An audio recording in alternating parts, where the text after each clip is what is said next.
Hello, നിങ്ങളെ ഒരു സംഭവം കാണിച്ചു തരാൻ വേണ്ടി പോയെന്നെ.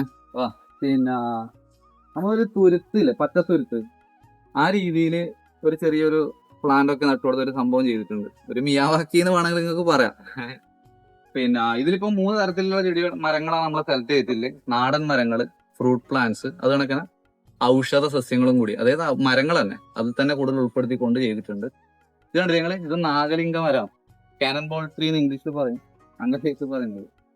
പിന്നെ നാടൻ മാവിനങ്ങൾക്ക് നല്ലോണം ഇമ്പോർട്ടൻസ് കൊടുത്തിട്ടുണ്ട്. നമ്മളെ ഉമ്പിക്കുടി എന്നൊക്കെ പറയും കണ്ണൂര്, കടുക്കാച്ചി, ചന്ദ്രക്കാരൻ എന്നുള്ള രീതിയിലുള്ള മാങ്ങയില്ല, അത് കുഞ്ഞുമംഗലം മാവ്, കപ്പക്കായ് മാങ്ങ, ഗോമാവ്, അങ്ങനെയുള്ള മാവുകളിൽ ഇതിൽ പെടുത്തിയിട്ടുണ്ട്.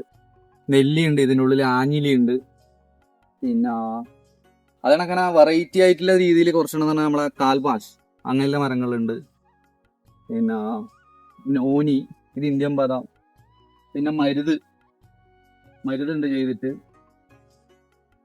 കാറ്റാടി മരങ്ങളുണ്ട്, കറുകപ്പട്ടയിലൊക്കെ പൂത്തു നിൽക്കുന്ന ഇതിനുള്ളിൽ ഇങ്ങനെ കാണും. പിന്നെ സിൽവർ ഓക്ക്, നമ്മളെ തേയിലത്തോട്ടങ്ങളിലെല്ലാം പോയാൽ ഇല്ല, സിൽവർ ഓക്ക് ഉണ്ട് ഇതിനുള്ളിൽ. കരിനൊച്ചി എന്ന് പറയുന്ന ഔഷധ പ്ലാന്റ് ഉണ്ട്. അതാണ് അങ്ങനെ.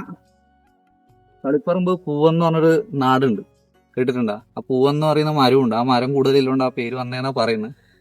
ആ മരവും ഇതിനുള്ളിലുണ്ട്, പൂവെന്ന് പറഞ്ഞിട്ടില്ല. പിന്നെ മധുരമുള്ള എന്ന് പറഞ്ഞിട്ടുള്ള മരമുണ്ട്, അല്ലെങ്കിൽ ആ സത്യമുണ്ട്.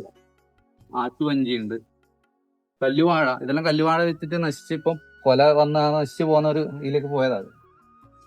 പിന്നെ വിഴാലുണ്ട്, പുളി. ആ കാണുന്നത് ഈറ്റക്കാടാണ് കേട്ടോ, അതിനുള്ളിൽ ഈറ്റയുണ്ട്. പക്ഷെ നിങ്ങൾ ഈ കാണുന്ന ഈ സംഭവം ഇങ്ങനെ ആയി കിട്ടാൻ വേണ്ടി ഒരുപാട് ബുദ്ധിമുട്ടിയിട്ടുണ്ട്. മെയിൻ പ്രശ്നം എന്ന് പറയുന്നത് ഈ കാണുന്ന രൂപത്തിലെല്ലാം മഴക്കാലം വന്നാൽ ഇവിടെ ഉണ്ടാവാം. ഇതൊരു താഴ്ന്ന പ്രദേശമാണ്. ഏതാണ്ട് മെയ് മഴ ആരംഭിക്കുമ്പോൾ തന്നെ ഈ ഏരിയ വെള്ളത്തിലേക്ക് പോകും, വെള്ളത്തിൽ മുങ്ങിപ്പോവും.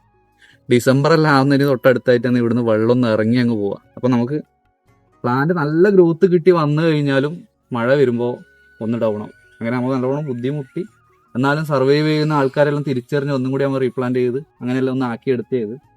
ഇതിൽ നിങ്ങളെ സോപ്പും കായ് എന്ന് പറയുന്ന മരങ്ങളല്ലേ, അതൊക്കെ ഇതിനുള്ളിലുണ്ട് നമ്മൾ പ്ലാന്റ് ചെയ്തിട്ട്. ഇനിയും കുറേ മരങ്ങൾ ഇതിലുണ്ട്. ഓരോ നാളും എടുത്ത് ഇങ്ങനെ സെപ്പറേറ്റ് നമ്മൾ പറയേണ്ടി വരും അങ്ങനെയാണെങ്കിൽ. വിട്ടുപോയിട്ടുണ്ടാകും കുറേ ആൾക്കാർ. അപ്പം ഇങ്ങനെയൊന്നും ചെയ്യാന്നുള്ളത് ഇത് മുരളി സാറിൻ്റെ ഒരു പ്രോപ്പർട്ടിയാണ്. അദ്ദേഹമാണ് ഇതിൻ്റെ എല്ലാ പ്ലാനും കാര്യങ്ങളും എല്ലാം അദ്ദേഹത്തിൻ്റെ ഒരു താല്പര്യപ്രകാരം ചെയ്തതാണ്. എനിവേ നല്ലൊരു കാഴ്ചയല്ലേ ഇത്. കമൻറ്റ് ചെയ്യാം കേട്ടോ നിങ്ങളുടെ അഭിപ്രായം എന്ന് വിചാരിച്ചാൽ.